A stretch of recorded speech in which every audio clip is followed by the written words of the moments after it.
What is going on, guys? This is Jake at That Fit Friend. I'm joined here with my friend Eric Hinman. Today we're going to be talking about rope climbs, and more specifically the J-Wrap rope climb, how to be more efficient with it, how to program it a little bit more, and some common things to avoid, and some tips for building up your grip strength. But that being said, let's dive in. All right, so here's what I'm thinking through when I do a rope climb. The first thing is getting a lot of height in the initial pull. So you don't want to start down here. You want to jump into it, especially if you're doing a CrossFit Metcon where it's going to require a bunch of rope climbs for time. So the first thing I'm thinking is jumping up.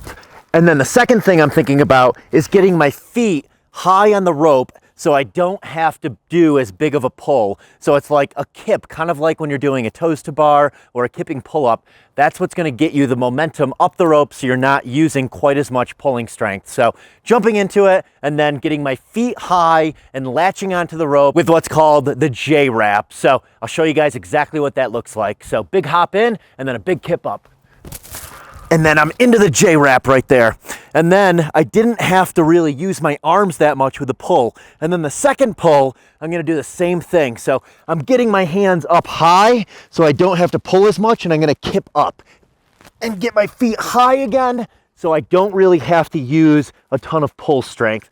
That is going to be incredible for high volume rope climbs when you can use your feet. All right, so I briefly alluded to this, but why the J-Wrap is so important is so you don't fatigue your upper body. That's what's gonna fatigue first in these rope climbs. So with that J-Wrap, you're gonna be able to kind of rest on the rope. So watch. I'm locked in right there. I can go up, I can go down with my hands, but my feet have me locked in, so it's almost a resting position for my upper body. So again, jumping high so that you're not using as much of your upper body when you are getting into the rope. And then that J-Wrap is going to be something you really want to focus on so that you're not using a ton of pull strength. You're up high and all you're really doing is moving your arms up the rope with your legs secured in that J-Wrap. And this is a 15-foot rope. I usually try to think through, I only want to do 2 pulls. So that means I have to get a pretty high kip so I'm not tugging up constantly on it. I'm only going to do 2 kips, and it's going to be 2 pulls to get to the top so it doesn't exhaust my upper body. So I'll give you guys the full rope climb here. Jump high, get that J-Wrap in, pull, J-Wrap, pull, and then you're at the top. All right, so the jumping is amazing for saving your upper body, but the timing of the feet can be something that you kind of have to practice and work on. That was something that I actually had to work on when I was doing a lot of J-Wrap rope climbing, is timing my feet, timing the upper body. So let's say you want to start implementing this into your programming, but you're missing the feet a little bit. What I would suggest doing is actually starting a little bit lower and not necessarily doing full climbs, but actually just working on your feet placement. So let's say I want to work on my feet. What I'm going to do is, instead of jumping all the way up to climb, I'm just going to hold high, bring my feet up and wrap. So it's as if I'm going to start that climb, but I'm really trying to get the feet positioning down and really lock that J-Wrap in. And so a couple of tips to think about here is, as Eric said, when you're coming up, you want to be able to kip and pull yourself high and get those feet high. But another thing to think about is when you actually want to clamp, because what you're going to be doing is going boom, locking those feet in, is the moment you feel this rope hit that front shin, that's when I think about pulling across. Now, everybody will have their own cues here. So if you do it differently, if you time it differently, if you sequence a little bit differently regarding the feel of what you're looking for with your feet, totally fine. But how I like to think about it is, when I'm up, boom, I feel it, clamp, and then I'm going. And so again, to reiterate there, we're holding high, pulling the legs up to kip, feel that rope, and then we're clasping. And then we could slide back down and repeat that. I would say do 3 or 5 solid reps of getting the timing down with the feet, and then as you're ready, you can jump, boom, bump, boom, jump, boom, 3.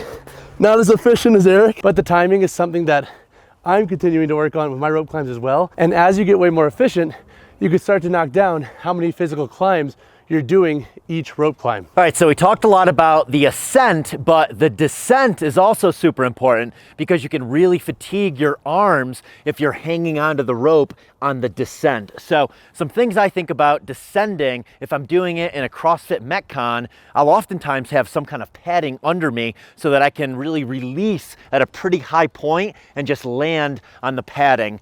If I'm not doing it in a CrossFit Metcon and I want to work on upper body strength, then sure, I might descend slowly because that's a really good negative coming down. But again, it's really going to tax your upper body. So the higher that you release, the higher that you're comfortable with releasing, knowing that you're not going to hurt yourself by landing on some hard surface, the better off you're going to be if you're doing high volume rope climbs. So you'll typically see I'll maybe descend one time down and then I just kind of let go with the rope still in between my shoes, slowing me down a little bit as I come down, acting as a brake so I'm not hitting the ground with a super high impact. So I'll do one ascent and then I'll show you guys how I descend back down the rope so I don't over fatigue my upper body.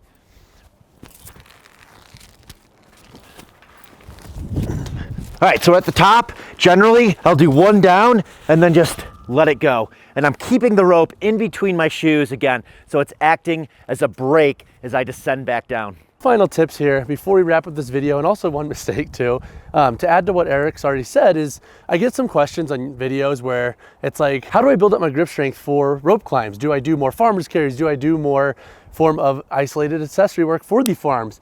Honestly, just climbing more and getting used to holding this rope is going to be huge, because how you're holding this is not going to necessarily be the same as what you're doing in a farmer's carry. And also how you are physically pulling yourself up vertically on the rope is very, very specific.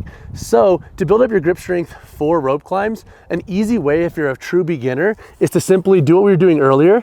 Basically go up, hold, and just focus on holding for a set amount of time. And so similarly, like if you were climbing for height or climbing for reps, you're gonna use time as your means of progression. So going up, holding for 10 seconds. And so to talk about a quick mistake as well that I see with beginners is going up and being super far from the rope. So right here, that's a lot of effort through my forearms, through my biceps. And so what you wanna do is, in conjunction to building up your grip strength and your skill of climbing, is keep the rope tight to the body.